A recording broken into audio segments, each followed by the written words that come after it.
ষোলো সোমবার ব্রতকথা पूजन विधि विधान व आरती। ओम नमः शिवाय।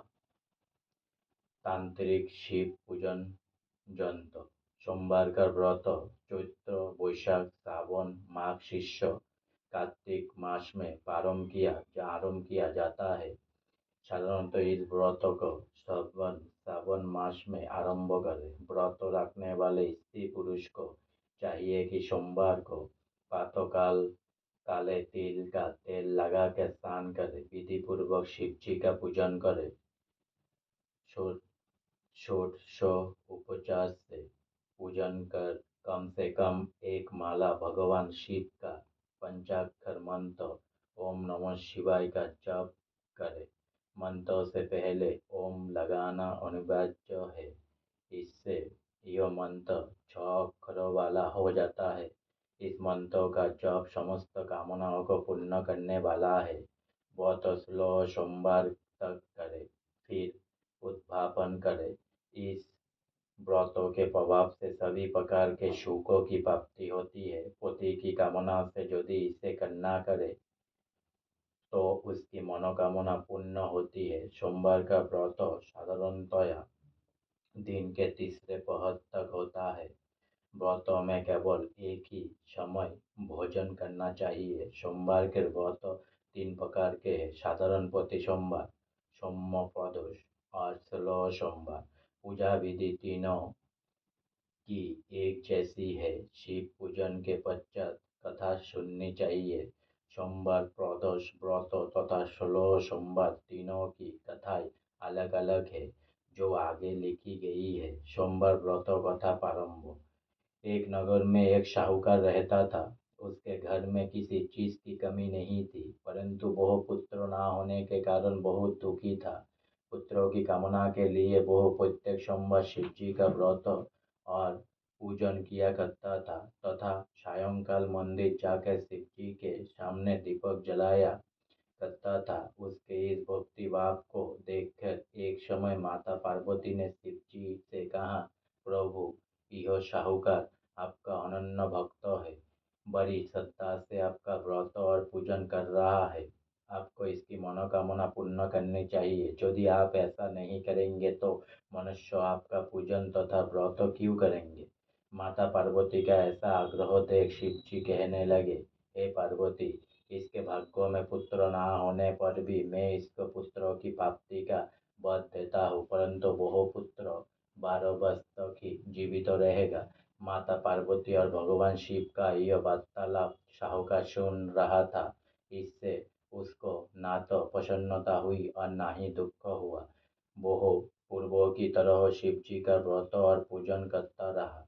कुछ समय बाद साहूकार के घर अति सुंदर पुत्र हुआ। साहूकार के घर में बहुत खुशी मनाई गई। साहूकार असलियत जानता था, इसलिए उसने ना तो अधिक प्रसन्नता प्रकट की और ना ही किसी को यह भेद ही बताया। जब वह बालक 11 वर्ष का हो गया तो उसकी माता ने साहूकार से उसका विवाह करने के लिए कहा। साहूकार इसके लिए राजी नहीं हुआ। उसने बालक के मामा को बुलाकर उसे बहुत सा धन देकर कहा, तुम बालक को पढ़ने के लिए काशी ले जाओ और रास्ते में यज्ञ आदि शुभ कर्म करते हुए जाना। दोनों मामा भांजे यज्ञ करते, ब्राह्मणों को भोजन कराते तथा दक्षिणा देते काशी जी की ओर चल पड़े। रास्ते में एक शहर पड़ा। उस शहर में राजा की कन्या का विवाह था, परंतु जो राजकुमार विवाह कराने के लिए आया था वो एक आग से काना था। उसके पिता को इस बात की बड़ी चिंता थी कि कहीं राजकुमार को देख राजकुमारी तथा उसके माता पिता विवाह में किसी प्रकार की अड़चन पैदा ना कर दे। जब उसने सेठ के अति सुंदर लड़के को देखा तो मन में विचार किया कि क्यों ना दाराचार के समय इसे इस लड़के से वर का काम चलाया जाए। ऐसा मन में विचार कर राजकुमार के पिता ने उस लड़के और उसके मामा से बात की। वे राजी हो गई। फिर उस शाहूकार के लड़के को बर के कपड़े पहनाकर तथा घोड़ी पर बैठाकर कन्या के द्वार पर ले गए। सभी कार्य बिना किसी विघ्न के पूर्ण हो गया। राजकुमार के पिता ने सोचा कि यदि विवाह कार्य भी इसकी इसी लड़के से करा लिया जाए तो क्या बुराई। ऐसा विचार कर लड़के और उसके मामा से कहा, यदि आप फेरों और कन्यादान के काम को भी करा दे तो मैं इसके बदले आपको बहुत सारा धन दूंगा। दोनों ने इसे सहज सहज स्वीकार कर लिया। विवाह कार्य अच्छी तरह से संपूर्ण हो गया। सेठ का पुत्र जिस समय जाने लगा तो उसने राजकुमारी चुंदरी के पल्ले पर लिख दिया, तेरा विवाह मेरे साथ हुआ, परंतु जिस राजकुमार के साथ तुमको भेजेंगे वो एक आग से काना है। मैं काशी जी पढ़ने जा रहा हूँ। सेठ के लड़के के जाने के पश्चात राजकुमारी ने जब अपनी चुंदरी पर ऐसा लिखा हुआ पाया तो उसने अपने पिता को सारी बात बताने के बाद कान्हे राजकुमार के साथ जाने से मना कर दिया। राजकुमारी के माता पिता ने अपनी कन्या को विदा नहीं किया और बारात वापस चली गई। उधर सेठ का लड़का और उसका मामा काशी पहुंच गई। वहां जाकर उन्होंने यज्ञ करना और लड़के ने पढ़ना शुरू कर दिया। जब लड़के की आयु 12 साल की हो गई उस दिन उन्होंने यज्ञ रचा रखा था। लड़के की तबीयत खराब हुई। वो अंदर जाकर लेटा और उसके प्राण निकल गई।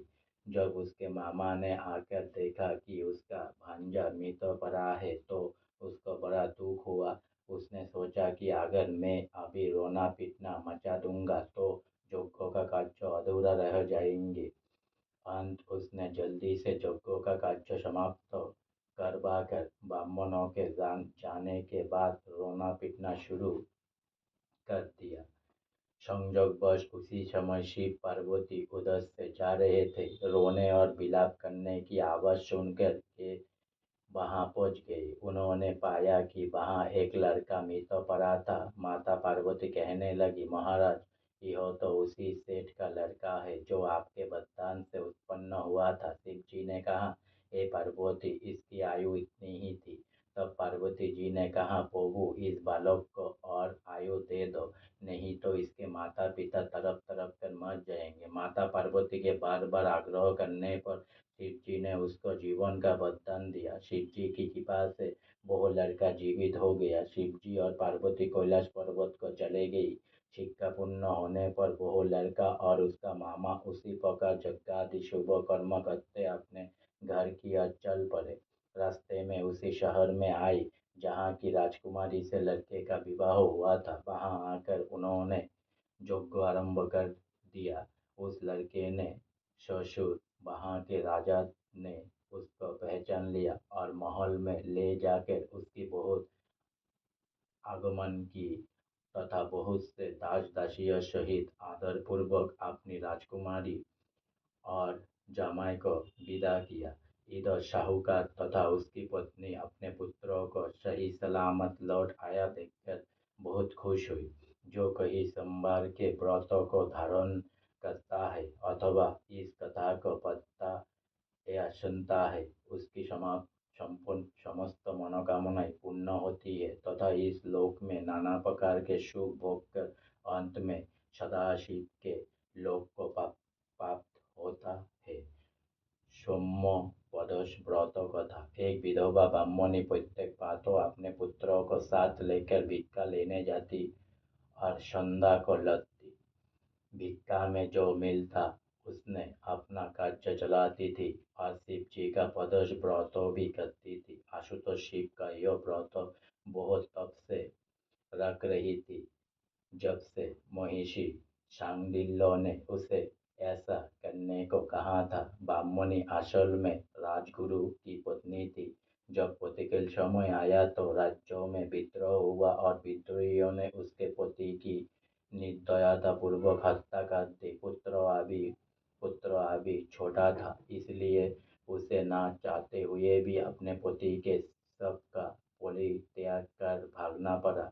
अपने पुत्रों को लेकर वो इधर उधर भटकने लगी और उन दिनों की प्रतीक्षा करने लगी जब उसका और उसके पुत्रों का भाग्य बदलेगा। तभी एक दिन माघ में उसे महिषी शांडिल्य मिले। ब्राह्मणी ने जब उन्हें अपना दुख सुनाया तो उन्होंने ब्राह्मणी को कहा, देवी, भगवान शिव की आराधना उपासना करो, उनकी कृपा से तुम्हारे बुरे दिन बदल जाएंगे। ब्राह्मणी तब से ही प्रदोष व्रत कर शिव की कृपा की प्रतीक्षा कर रही थी। एक दिन जब वह भिक्षा के लिए अपने पुत्रों के साथ जा रही थी तो माघ में उसे विदर्भ देश का राजकुमार धर्मगुप्त मिला। शत्रुओं ने उसे उसकी राजधानी से बाहर निकाल दिया था और उसके पिता को मार दिया था। वो किसी तरह अपनी जान बचाकर भाग आया था और जगह जगह मारा मारा मारा फिर रहा था। ब्राह्मणी उसे अपने साथ ले गई और अपने पुत्रों के साथ उसका पालन पोषण करने लगी। दोनों मित्रवत रहते थे। एक दिन दोनों मित्र वन में गई जहाँ राजकुमार एक गंधर्व कन्या पर मोहित हो गया। कन्या ने अपने माता पिता से अपना विवाह राजकुमार धर्मगुप्त से करने की इच्छा प्रकट की। उन्होंने कन्या की बात मानकर शंकर जी की आज्ञा से अपनी पुत्री का विवाह राजकुमार से कर दिया। बाद में राजकुमार ने गंधर्वराज की सेना की सहायता से विदर्भ देश पर अधिकार कर लिया और ब्राह्मणी के पुत्रों को अपना मंत्री बना लिया। यथार्थ में यह सब उस ब्राह्मणी के प्रदोष व्रत करने का फल था। बस उसी समय से यह प्रदोष व्रत संसार में प्रतिष्ठित हुआ। 16 सोमवार व्रतों का था। मृत्युलोक में भ्रमण करने की इच्छा करके एक समय श्री भूतनाथ भगवान भोलेनाथ माता पार्वती के साथ मृत्युलोक में पधारे। भ्रमण करते करते दोनों विदर्भ बेशांतगत अमरावती नाम की अति रमणीक नगरी में पहुंचे। यह नगरी सब प्रकार के सुखों से परिपूर्ण थी।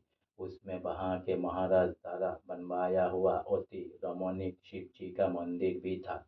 भगवान शंकर भगवती पार्वती के साथ उस मंदिर में निवास करने लगे। एक समय भगवान भोलेनाथ को प्रसन्न देख माता पार्वती ने चौसर खेलने की इच्छा व्यक्त की। शिव जी ने प्राण प्रिया की बात को मान लिया और चौसर खेलने लगे।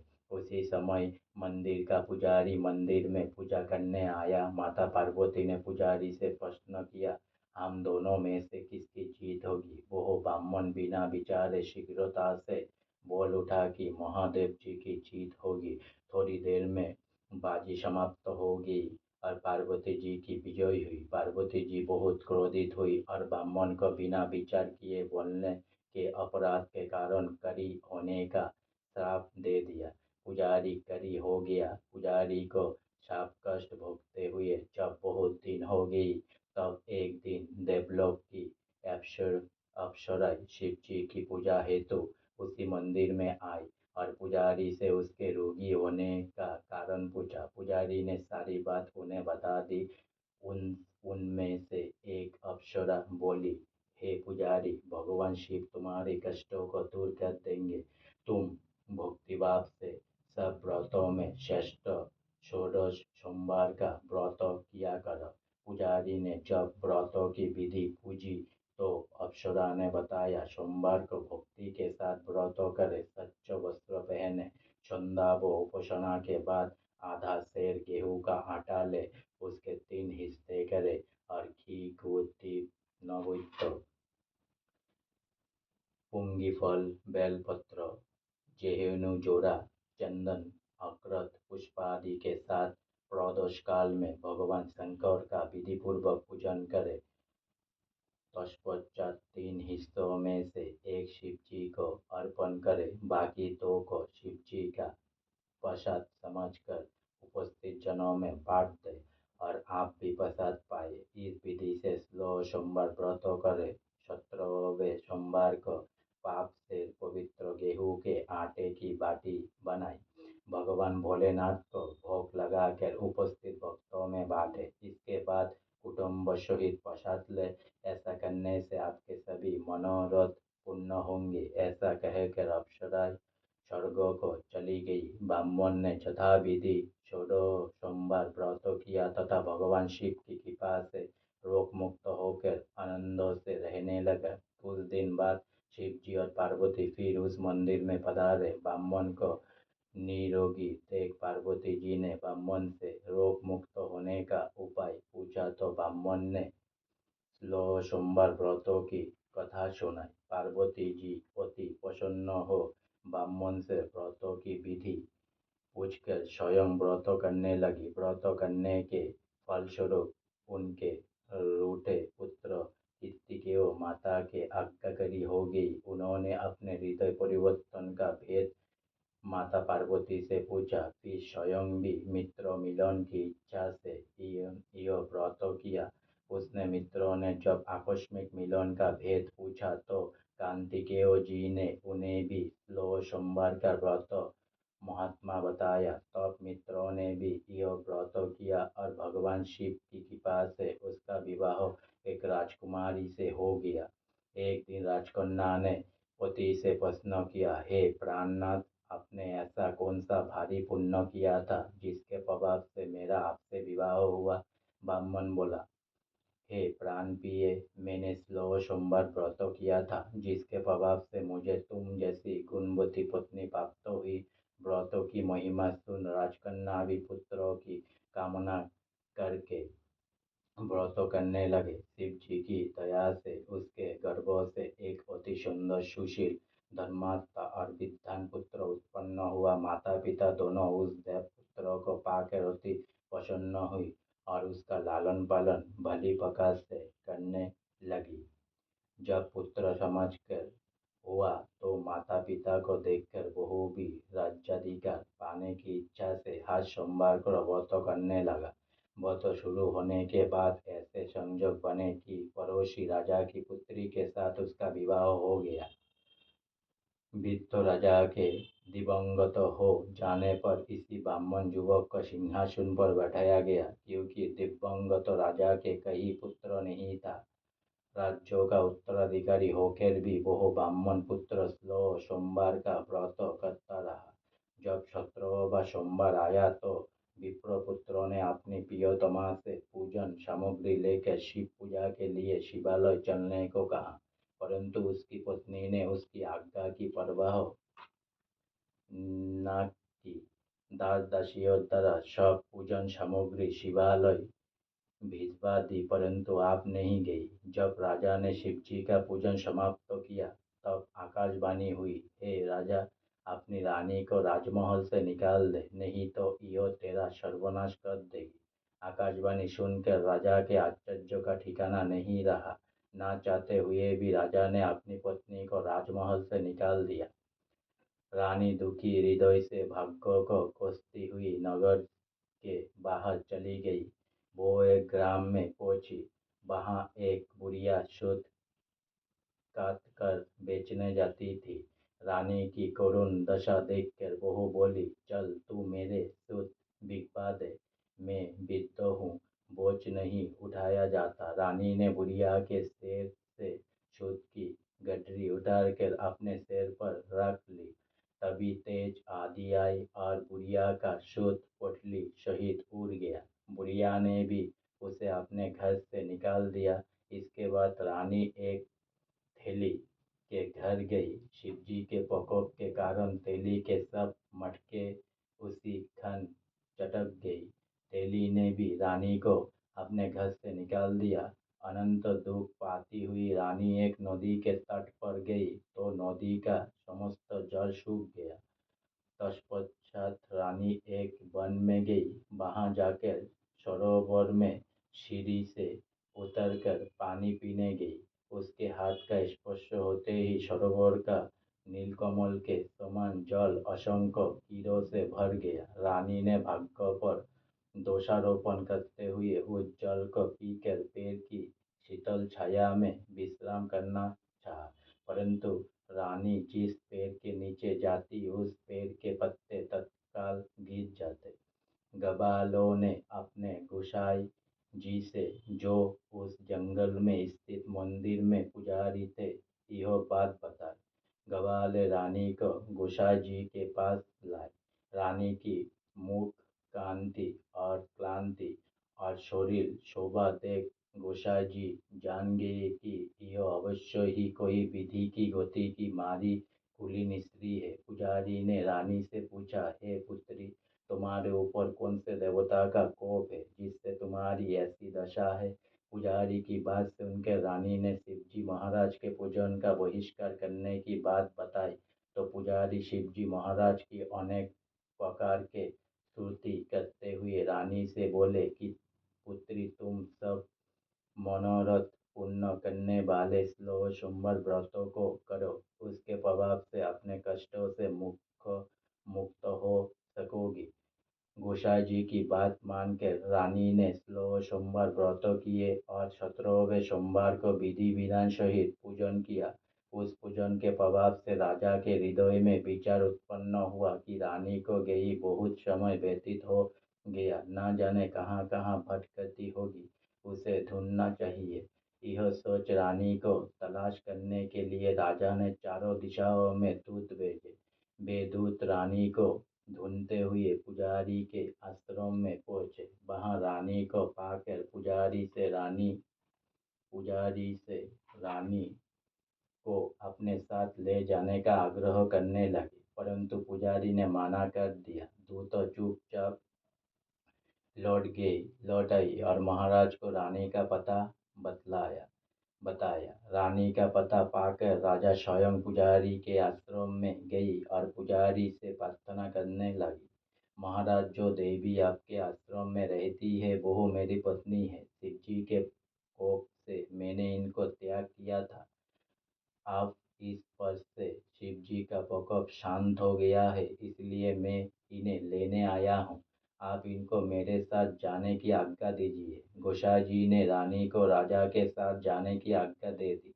गोसाई की आज्ञा पाकर रानी प्रसन्न होकर राजा के साथ नगर में आई। नगरवासियों ने नगर के द्वार तथा नगर को तोरण एवं बंदरबारों से विविध विधि से सजाया। घर घर में मंगल गान होने लगे। पंडितों ने विधि वेद मंत्र का उच्चारण कर अपनी राजरानी का स्वागत किया। ऐसी अवस्था में रानी ने पुनः अपनी राजधानी में प्रवेश किया।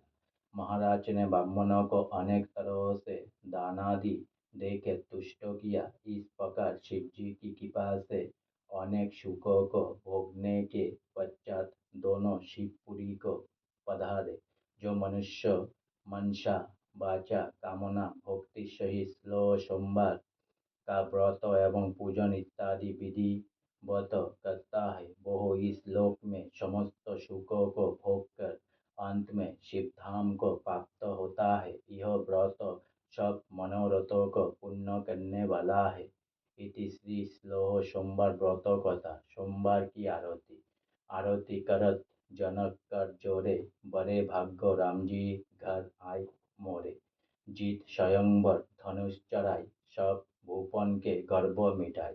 तोरी पिना किए दुई खंडा, रघुकुल हर्ष रावण मन शंका। आय सीता लिए संग सहेली, हर्षि निरख बलमाला मेली। गज मोतियन के चौक पुराई, कनक कलश भोरी मंगल गाय। कंचन तार कपूर की बाती, सुर नर मुनिजन आय बराती। फिरत बाबोरी बाजे बाजे, सिया सहित रघुवीर विराजे। ध्वनि ध्वनि राम लखन दक्ष भाई, ध्वनि ध्वनि दशरथ कौशल्या भाई। राजा दशरथ जनक विदेही, भरत शत्रुघ्न परम स्नेही। मिथिलापुर में भजन बधाई, दास मुरारी स्वामी आरती गाय। जय शिव ओंकारा, हर जय शिव ओंकारा। ब्रह्मा विष्णु सदाशिव अर्धांगिनी धारा। एकानन चतुरानन पंचानन राजे। हंसानन गुरुरासन, विष वाहन साजे। दो भुज चार चतुर्भुज, 10 भुज ते सोहे। तीनों रूप निरखता, त्रिभुवन जन मोहे। अक्षमाला वनमाला मुंडमाला धारी, चंदन मृग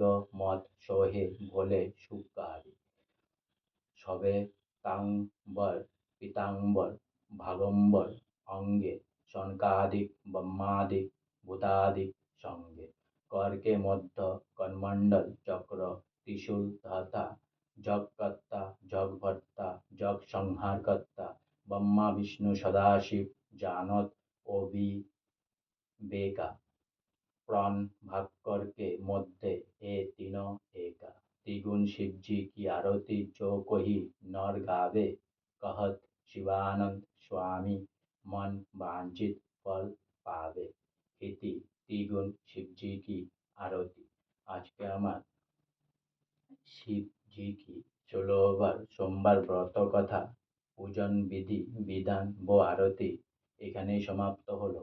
তা অনেক অনেক সাবস্ক্রাইব করুন, অনেক অনেক লাইক করুন। আর ১৬টা সোমবার যেমনে সেমনে শিবজির পূজা করুন। পারলে সারা জীবনে শিবজিকে মানুন, তাহলে দেখবেন অনেক কিছু শান্তি পাবেন লাইফে, অনেক কিছু পাবেন, অনেক কিছু দুঃখ কষ্ট চলে যাবে। তাই অনেক অনেক সাবস্ক্রাইব করুন, অনেক অনেক লাইক করুন, অনেক অনেক ভালো থাকুন, অনেক অনেক সুস্থ থাকুন, অনেক অনেক আনন্দে থাকুন, অনেক অনেক হেল্প করুন। আর সঙ্গে বলুন ওম নমঃ শিবায়, ওম নমঃ শিবায়, ওম নমঃ শিবায়।